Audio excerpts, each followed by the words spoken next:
ভারতের আইপিএল মুস্তাফিজুর রহমানকে সম্মানটা না দিলেও বাকি ওয়ার্ল্ড ক্রিকেট ঠিকই দিচ্ছে। এর আগে পিএসএল তাকে পিএসএল এর সবচেয়ে বড় বিজ্ঞাপন বানিয়েছিল। এবার ইংল্যান্ডের দ্য হান্ড্রেডে দল পেলেন বাংলাদেশের মুস্তাফিজুর রহমান। দল পাওয়া কেবল দল পাওয়া না, তার মানে তাকে নিয়ে ইংল্যান্ড ক্রিকেট বা দ্য হান্ড্রেডের দলগুলো ভাবে, তাই তো মাহফুজ আলম? ফিনিক্স শিবির তো অন্তত সেটারই প্রমাণ দিয়েছে এবং বাংলাদেশের জন্য একটা রেকর্ড তো হয়ে গেছে। For the first time first Bangladeshi and that is our poster boy Mustafizur Rahman, he is there. আপনি যেমনটা বলছিলেন খুবই যথার্থ যে আইপিএলের ওই ঘটনার পরে সম্ভবত উপরওয়ালা একটু বিশেষভাবে নজর দিয়েছেন মুস্তাফিজের উপরে। লাক খুলে যাওয়া বা লাক ফেভার করা, এটা কিন্তু একজন মানুষের সব মানে জীবনের সব ফেজে এটা কিন্তু কাজ করে না। সার্টেন কিছু পিরিয়ড থাকে যে সময়টাতে হয়তো লাক বেশি ফেভার করে। আফটার দ্যাট ইনসিডেন্ট মোস্তাফিজুর রহমানের লাক সম্ভবত উপরওয়ালা খুলে দিয়েছেন এবং দ্য হান্ড্রেড এটা একটা প্রমাণ। 6 সিজন, এর আগে 5টা সিজন হয়ে গেছে। উৎসবে ভালোবাসা ঈদ মানে ঢাকা।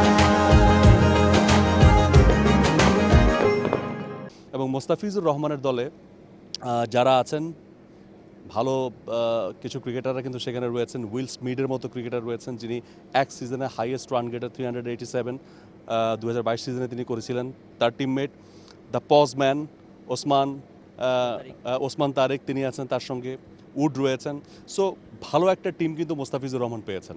সো বাংলাদেশ এর আগে দ্য হান্ড্রেডকে যেভাবে ফলো করত, আমার কাছে মনে হয় এই সিজনটা এর চাইতে বেশি এবং অন্যরকমভাবে ফলো করবে এবং দ্য হান্ড্রেডের বাংলাদেশের মার্কেটটা আরও বড় হলো। না, তা তো বটে। আর আরেকটা নাম খুব সম্ভবত আপনি মিস করে গেছেন কিনা, জ্যাকব ব্যাথেল। মানে এই ওয়াংখেড়েতে যে সেঞ্চুরিটা ইন্ডিয়ার সঙ্গে করেছেন, একদমই মানে মুস্তাফিজুর রহমান তার সঙ্গে প্র্যাকটিস করা বা সব মিলিয়ে দারুণ এক্সপিরিয়েন্স হবে। আমি বলছিলাম না যে আর্থিক বিচার যদি আপনি করেন যে 1,65,00,000 টাকা, আমি টাকার অঙ্কে যাচ্ছি না, কিন্তু ইংল্যান্ডের মতো একটা দেশে গিয়ে খেলা, মানে বাংলাদেশি ক্রিকেটাররা তো খুব বেশি সুযোগও পান না যে সেখানে গিয়ে দ্বিপাক্ষিক সিরিজ। তো সব মিলিয়ে এই এক্সপিরিয়েন্সটা নিশ্চয়ই তাকে অনেক বেশি আরও শানিত করবে। যদিও ক্যারিয়ারের যে পর্যায়ে তিনি রয়েছেন এখন, বাংলাদেশকে সবশেষ 10 বছর যে সার্ভিসটা দিয়েছেন, আপনি যদি আমরা ওয়ানডে বা অন্য ফরম্যাটের কথা বাদ দিয়ে কেবলমাত্র টি-20 ক্রিকেট হিসাব করলে এই মুহূর্তে তো বাংলাদেশের অন্যতম সেরা। ইনফ্যাক্ট ওয়ার্ল্ড ক্রিকেটেরও যারা, আপনাকে যদি আমি 3 জন সেরা পেসারের নাম বলতে পারি বা লিস্টটা আরেকটু লম্বা করি, যে 5 জন সেরা পেসারের নাম বললে আপনি অন্তত মুস্তাফিজুর রহমানের নামটা রাখতে হবে নাকি?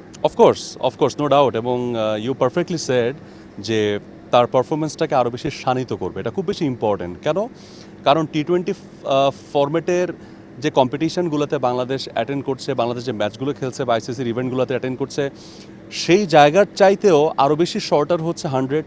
এবং 100-এর নিয়মটাও তো একটু ডিফারেন্ট। একজন বোলার সর্বোচ্চ 20 বল করতে পারবে, সে 5 বলের স্পেল করতে পারবে বা 10 বলের স্পেল করতে পারবে। সো মোস্তাফিজুর রহমান তাকে নেওয়ার মেইন উদ্দেশ্যটা আমরা যতটুকু এই মুহূর্তে বুঝতে পারছি, অথবা মোস্তাফিজকে ঘিরে দ্য 100-এর আশপাশে যে আলোচনাগুলো হয়েছে, একটাই টার্গেট, সেটা হচ্ছে ডেথ ওভার স্পেশালিস্ট হিসেবে মোস্তাফিজুর রহমানকে নেওয়া হয়েছে, নট দ্য ওপেনিং বোলার হিসেবে। সো ডেথ ওভার স্পেশালিস্ট, ইংল্যান্ডের উইকেটে আমরা জানি এমনিতে একটু হালকা গ্রিপ থাকে, কিন্তু সিম মুভমেন্ট অনেক বেশি থাকে যদি সিমে থাকে।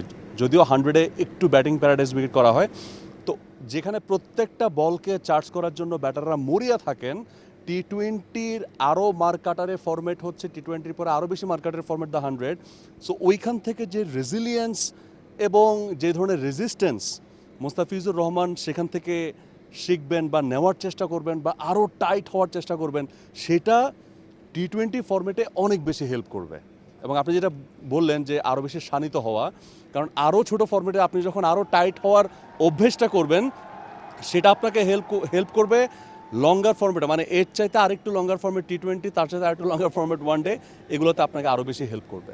সঙ্গে বাংলাদেশ সামনে যে টি-20 ম্যাচগুলো খেলবে, আমার খুব বেশি ইংল্যান্ডে ম্যাচ না, তাও আমি ধরছি যে এটা বাংলাদেশের ক্রিকেটের প্রেক্ষাপটে লাভ হবে। আপনি যেটা বলছিলেন যে শেষ দিকের বোলিং, ডেড বোলিংয়ে কিন্তু আপনি ওই মুস্তাফিজুর রহমান, বুমরা, স্টার্ক, মানে কার্যকরী পেসারের নাম খুঁজতে গেলে একটু আপনাকে ভেবে নামগুলো বলতে হবে।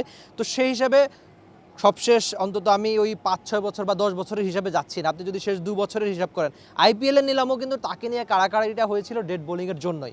বিশ্ব ক্রিকেটের রাজনীতি পুরোটাই চেঞ্জ করে দিয়েছেন। বিশ্বকাপ খেলতে যাওয়া না যাওয়া নিয়ে ভারতের সঙ্গে সম্পর্ক, সব কিছু একটা পাশে রেখে আমার মনে হয় যে মানে পুরো ওয়ার্ল্ড ক্রিকেটের রাজনীতি চেঞ্জ করে ফিজ কিন্তু তার মতোই আছেন, যে ভাই মাঠে নামছেন সব ঠিকঠাক। তার কোচ, মানে তিনি তো মিডিয়ার সামনে খুব বেশি কথা বলেন না, তার টিমমেট, কোচ, যাকে জিজ্ঞেস করি ফিজ নিয়ে একটাই উত্তর যে সারল্য, মানে সারল্য দিয়ে যে ওয়ার্ল্ড ক্রিকেট রাজ করা যায়, মুস্তাফিজই তো বড় প্রমাণ। সবসময় আপনাকে নয়েজ করার দরকার নেই, অনেক সময় আপনার হয়ে আশপাশ অনেক বেশি নয়েজ ক্রিয়েট করবে। আমরা ক্রিকেট মাঠে গিয়ে দেখি, খানিকক্ষণ আগেও তো আমাদের ব্যাকগ্রাউন্ডে নয়েজ শুনলাম। প্লেয়াররা নামছেন, প্লেয়াররা তো নয়েজ করেন নাই, নয়েজটা কে করলেন? আশপাশের দর্শকরা। সো মুস্তাফিজুর রহমান হচ্ছেন ঠিক সাচ এ ক্যারেক্টার। আমরাও তো বিভিন্ন সময় ইন্টারভিউ নিতে গিয়ে আমরা দেখেছি মুস্তাফিজুর রহমান আসলে কেমন মানুষ হিসেবে, অসাধারণ একজন মানুষ, মানে সরলতা এবং হচ্ছে একটা ভালো মানুষ আমরা যাকে আসলে বিবেচনা করি, মুস্তাফিজুর রহমান মানে সেরকম একজন ক্যারেক্টার। ওয়ার্ল্ডের যেখানেই তিনি খেলেছেন সবার কাছ থেকে ওই ভালোবাসাটা পেয়েছেন যে মুস্তাফিজুর রহমানের ইংরেজি জানার দরকার নাই, তার যে ক্রিকেট ল্যাঙ্গুয়েজটা আছে এটা দিয়ে তিনি সবার সাথে কমিউনিকেট করতে পারেন অ্যান্ড সবার হচ্ছে তিনি ফেভারিট হয়ে যান। সো মুস্তাফিজুর রহমান আলটিমেটলি এই সিচুয়েশন থেকে তিনি যেভাবে এগিয়েছেন, আমার কাছে মনে হয় যে পুরো ওয়ার্ল্ড ক্রিকেটকে মুস্তাফিজুর রহমান নিজে কিছু বলেননি, কিন্তু ওয়ার্ল্ড ক্রিকেটে ওই বাসটা হয়ে গেছে। মুস্তাফিজুর রহমানের হয়ে অনেক জায়গা থেকে অনেক কিছু হয়ে গেছে।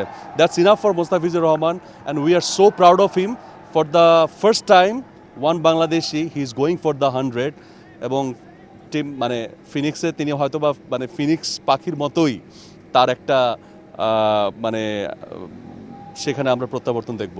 আপনার কথা শুনে একটা কথা মনে পড়লো, শেষের আগে এটা একটু বলে রাখতে চাই যে মুস্তাফিজুর রহমানের জন্য কিন্তু একবার ডেভিড ওয়ার্নার আর বিবিএস লাক্সম্যান নিজেরা বাংলা শেখার চেষ্টা করেছিলেন, টুইটও করেছিলেন যে ভাই ঠিক আছে এই ছেলে যেহেতু ইংলিশ শিখছে না বা শেখার আগ্রহ কম, আমরা একটু বাংলা শিখি না।